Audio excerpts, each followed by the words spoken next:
I told you guys that I was fleeing for my life in the domestic violence crisis. Uh-huh. Everyone that I've talked to would not really help me.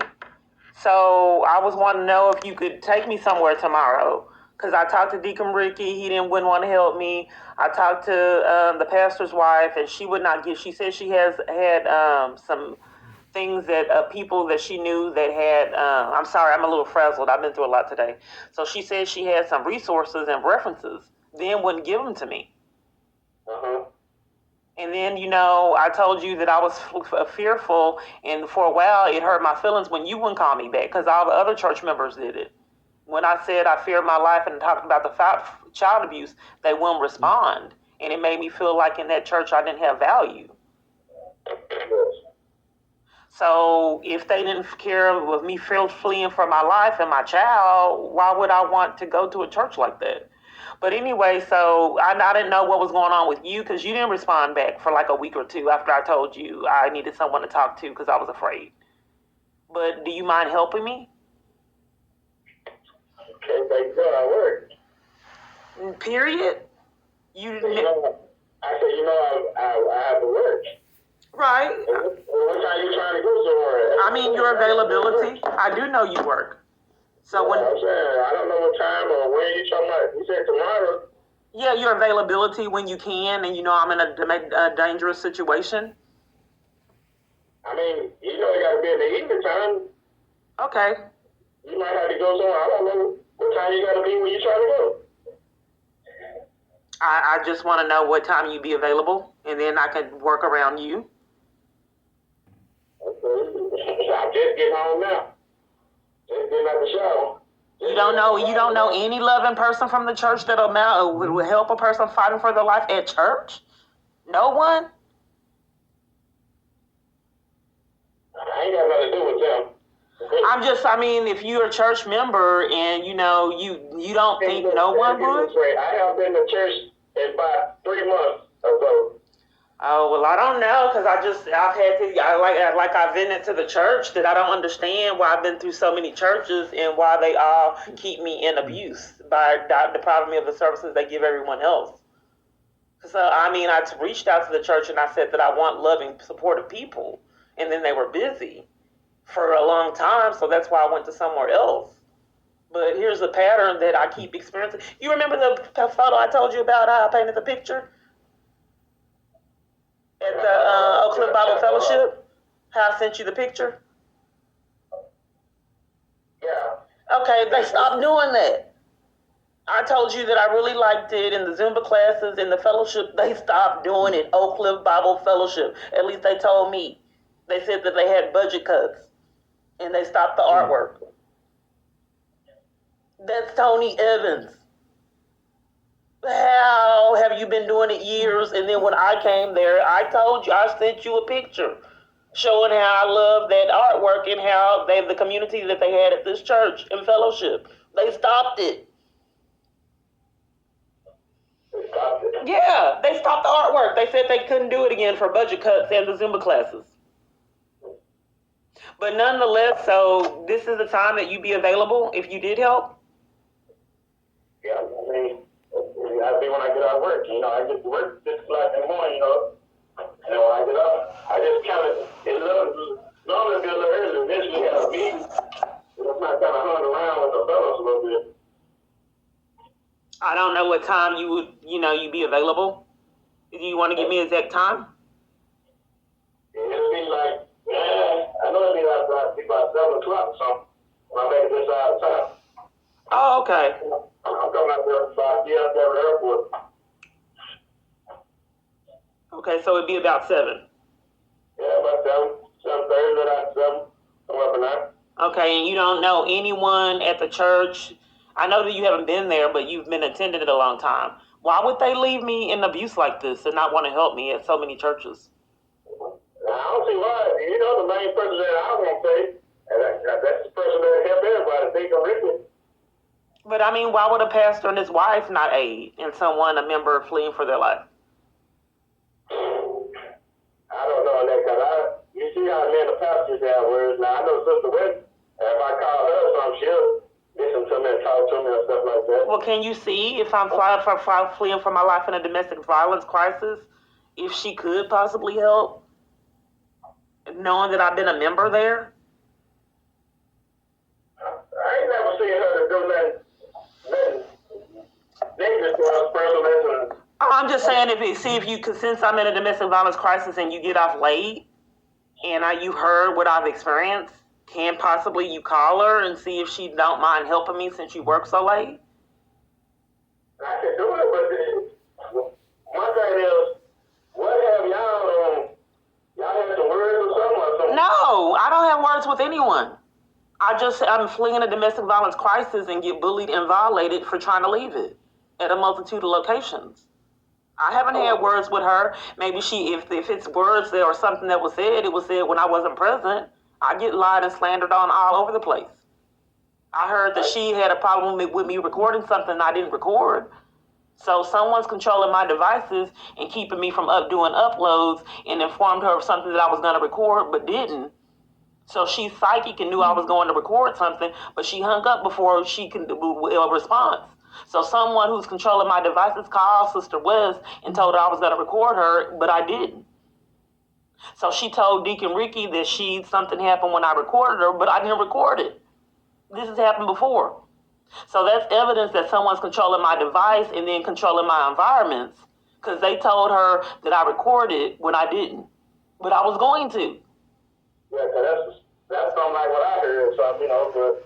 Right. So here's the problem: why would it be so serious if I recorded her fleeing a domestic violence crisis? I don't know. That's something I But so you heard that she's furious because I recorded her, but she hung up. How would she know I recorded her if how would she know I recorded her? It's not on my YouTube channel. Deacon Ricky was mentioning something to me about it. She haven't said anything. Deacon Ricky was saying something about it. Man, cause I ain't been to church and he was trying to update me on what's going on.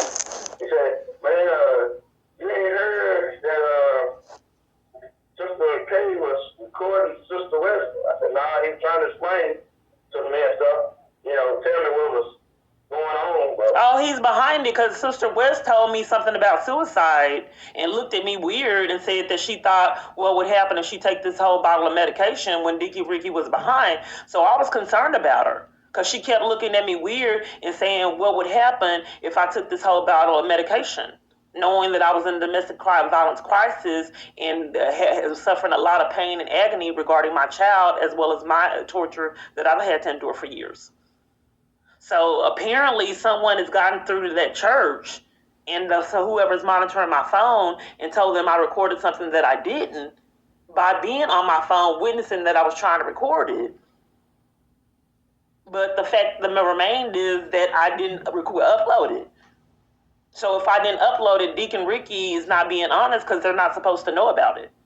But like I said, this has happened a multitude of times. People have commented on things and had problems with things that I didn't even upload to the YouTube channel and should not have ever known that it was recorded. But they did. So if this church is allowing someone that's abusive control them and con me for all this time and recall me and interrupt things, then in addition to that, when I beg for my life, use psychological damage to ignore me, blow me off, that's really how abusive is that for a woman to endure that? You think you're at a church with loving people and they're helping to keep you in your abuse. You weren't there when I finally put on makeup and dressed up and the police came with badge, guns, and I forgot what it's called, radio going off. Well, see, I've had amazing experiences when I get fixed up. Clothes stolen, games with dart. So that was terrifying when I came to church and saw that police officer. They claimed that his son, the pastor claimed that his son invited the police to church. Then they were out in the parking lot with me, trying to bully me because I was first there.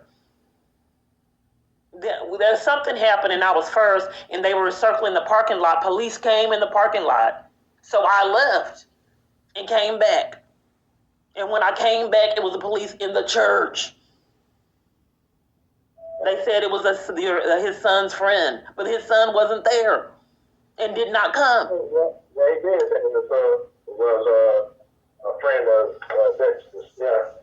Well, his Dexter wasn't there, and he left only 5 to 10 minutes after the sermon. So why would he come? Only be there 5-10 minutes for intimidation and then leave with a gun and badge and uniform on.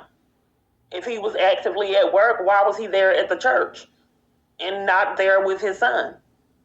His son never came to church. Well, here's the thing. What was suspicious is that it was a police car in the parking lot of a woman that was another nationality. So I left the church because I've had to endure this chaos years. But if someone is enticing church people to be abusive and think to have con me like these people are really my friends, and then when I'm in a crisis, use them to cause psychological damage, that is pretty sick.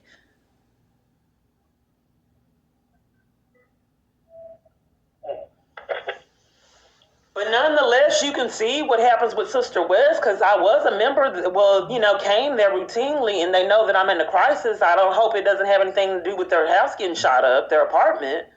We're deflecting on that, how their apartment got shot up. So I don't understand why people befriend me and then act suspicious, including my own family members. So if you don't mind calling her to see if she's mad at this video that I never uploaded, so who told her I did it, that's breaking into my phone, monitoring me remotely, knowing full-blown well no one would ever believe it. So do you mind calling her and seeing? Yeah, I call her. Okay. Well, I told you guys that I was in the fleeing for my life in the. Okay, it started back over. He did not return my call, and I gave him this. I couldn't record it on my tablet. Like I said, my devices are controlled. But the reason why I wanted to upload this is because my relationships are controlled, even with family members. So they call, they interrupt me reporting crimes, they'll engage in conversations to ignore me. Because the abuser is sadistic. He's jealous of my ability to make people laugh and relationship with others. I used to be really involved in community and a lot of people like me. He's jealous of that. So he sabotages my environment. At the hospital when I was there on false pretenses, they excluded me in schemes. Then they excluded me and put me in maximum security in the jail when I had time served because I kept laughing and having these inmates cracking up. It infuriated him. So he wanted them to have me in maximum security so no one would laugh. And maximum security in isolation. With time served. Never went to court. Did not want me to have my discharge papers for the false arrest at CPS or this where I just left the hospital. Neither location gave me the discharge papers. Police were there waiting, guarding enforcing me to be escorted out, so I never got them, my clothes, and shoes. Then had the taxi cab driver set up in a con, scamming so to control where I went, enforcing that I go to an abusive situation. It's extreme. So this is the things they just allowed me that, there's a lot of things that I can't upload. They're controlling. They are really honing down on this tablet. If you look at Judge Kakuna, when they had a con going at a court, they tried to con and try to pretend scheme that I could not call 911 and 911, sorry, I need to calm down, and report crimes if the police was committing them. I recorded it. So they did not want me to call in the police department. They tried to con and gave me a ticket for reporting crimes that the police were committing. They said that you can't report crimes on the 911 call system. They wanted me to believe this at court. So the reason why I'm talking about this is because when this experience happened, they stole my tablet at court. And then when I told the court that someone stole my tablet when my back was turned, because they know I record on my tablet. So then they gave me my tablet back, but they put me out the courtroom for reporting my tablet was stolen. And then when I uploaded the video, then they said, the bailiff said, oh, I turned your tablet in. You didn't tell me that just a few minutes ago when I said it was stolen, but that's how it went. So I don't know what happened at Walmart, but I recall leaving it on the counter, but they scammed things for psychological damage. It was in a bag. So why would the tablet be in a bag? I mean, I get, so many things going on. I just don't perceive that I would have put the tablet in a bag. A shopping bag, Walmart bag.